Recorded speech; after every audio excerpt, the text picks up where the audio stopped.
අයිබෝවන් අපි දැන් පැමිණලා ඉන්නේ වැලිමඩ ප්‍රදේශයේ ගණේතැන්න වැලිමඩ ගණේතැන්න කියන ප්‍රදේශයේ ජයන්ත මහතාට අයත් කෘෂිකාර්මික ක්ෂේත්‍රයන්ට ජයන්ත මහතාගේ සහ එතුමාගේ අසල්වාසී ගොවි මහත්තුරුන්ට අයත් කෘෂිකාර්මික ප්‍රදේශයට අපි අද බටුවගාවට සහ මෙතන තිති අනිකුත් භෝග වර්ගවලට අපි ලෝරන්ස් ලික්විඩ් ආයතනයේ දියර පොහොර වර්ගය අපේ ගොවි මහතුරු විසින් අත්හදා බැලීමක් කරනවා.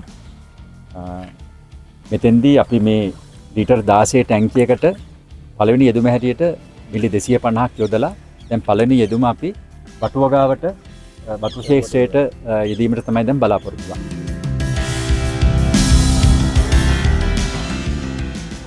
මේක එහෙමනම් අපි නිර්දේශ කරලා තියෙන මාත්‍රාවන්ට අනුව ඒ අවශ්‍ය කාලවකවානුවලදී යොදන්න සැලසුම් කරන්න අපි පළවෙනි යෙදුම දැන් අපි එහෙනම් බටුවගාවට බටු ශේෂ්ත්‍රයට යොදමු. අපි යොදමු. ඔව්.